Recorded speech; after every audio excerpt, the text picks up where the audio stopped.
Hey everyone, Christina Simmons from Say Yes to Holiness here. So I'm thinking that, hey, I think I'm getting pretty close to being able to have the tech working the way that I want it to. So just kind of getting my eye line. There we go. There we go. All right, so I'm actually centered in the in this screen. So welcome everybody to the weekly Say Yes to Holiness YouTube show.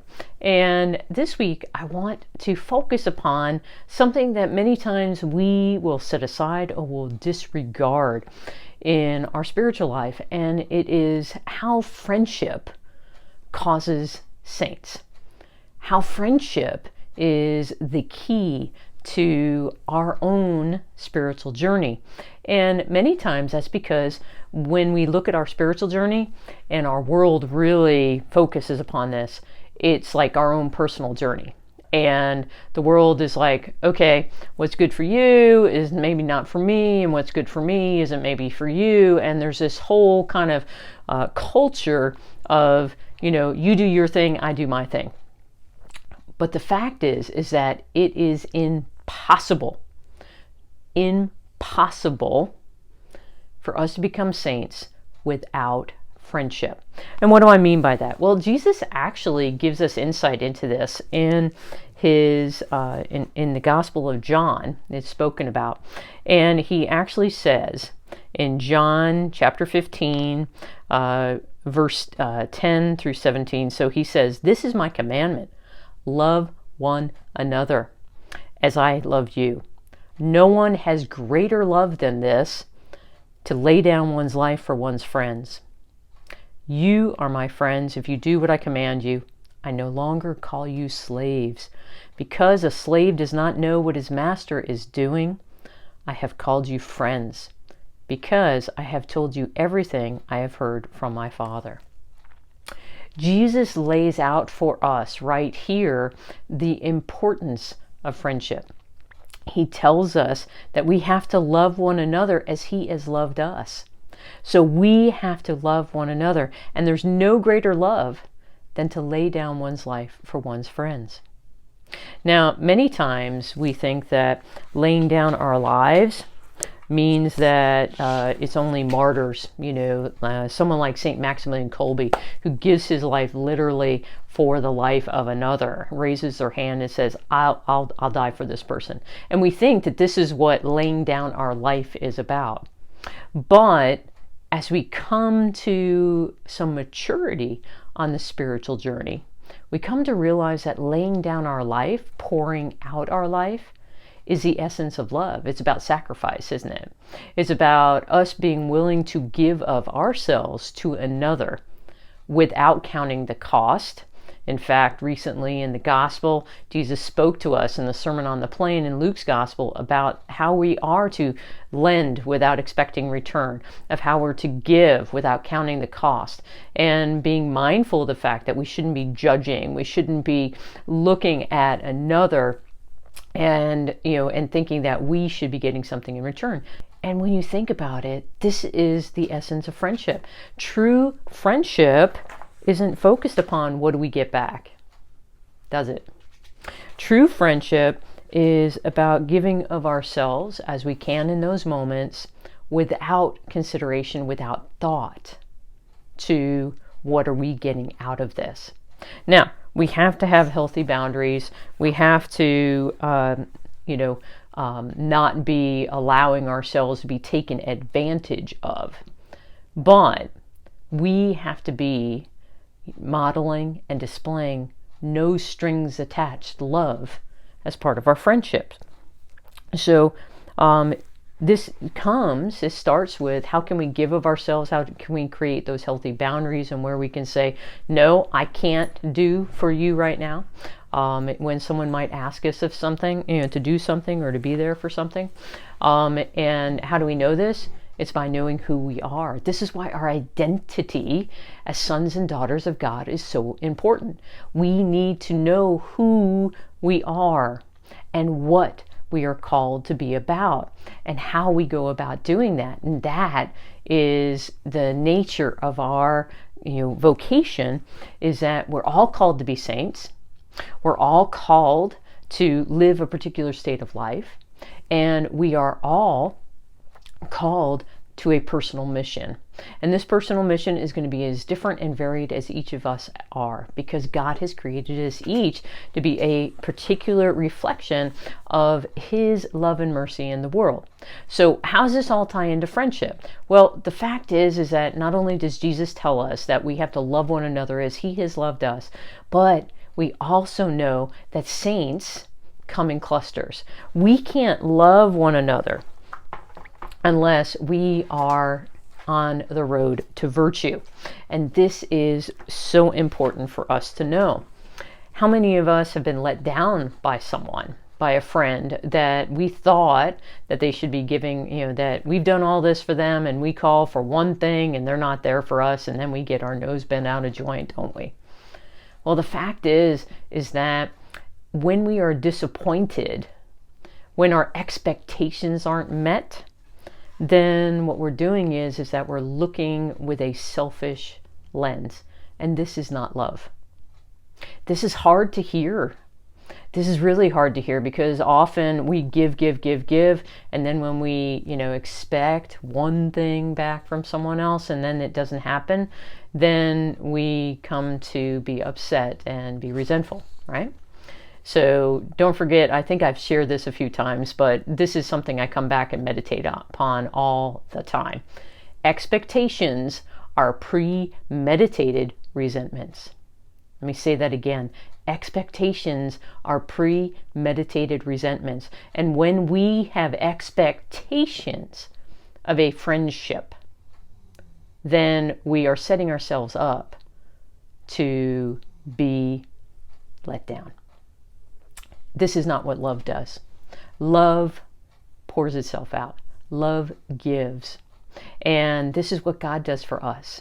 That's why knowing our identities and how it is that God loves us, and this is how we're supposed to go about our lives, this helps us in our own pursuit of friendship.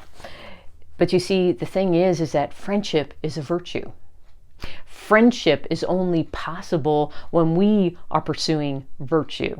And this is how friendship becomes the key to causing saints, because it's in us pursuing friendship, of loving others as Jesus has loved us, as God has loved us, that we then become capable of true friendship, of where we're able to set aside our expectations and we aren't becoming resentful when someone doesn't live up to what we expect of them. True friendships are what heaven is all about. Think about this. If we love one another as we love ourselves, okay, and we're going to love God and spend eternity with Him, and all the people who are in heaven are those who love God as He loves us, we're in friendship with one another.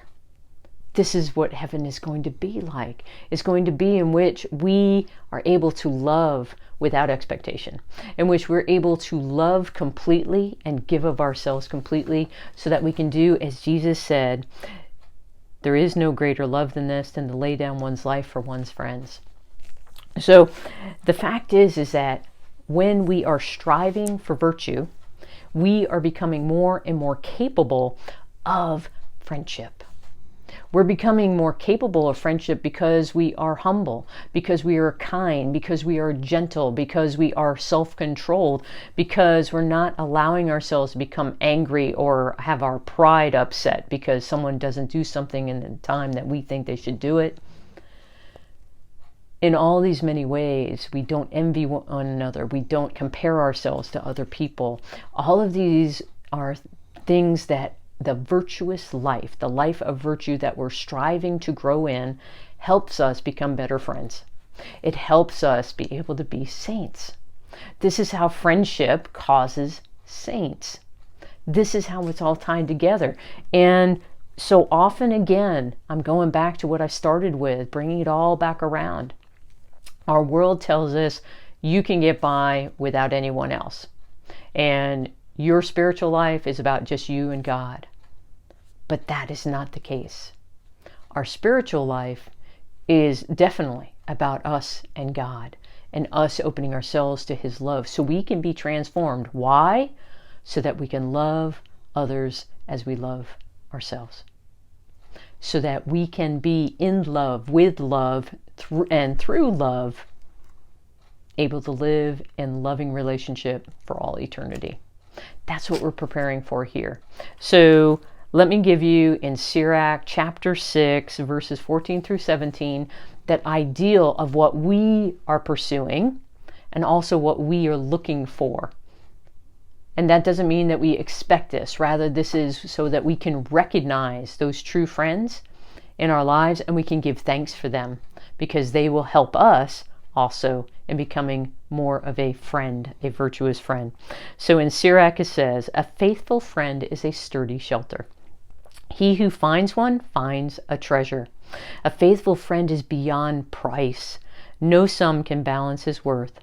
A faithful friend is a life-saving remedy, such as he who fears God finds. For he who fears God behaves accordingly, and his friend will be like himself." This is what virtuous friendship looks like, in which we fear God and we behave accordingly. And that fear is not a servile, oh, I'm afraid fear. It is a fear that is joyful reverence. It is, I'm in the presence of the awesome God who has created all universes, and I am before Him. And He loves me. So I am just awesomely overwhelmed.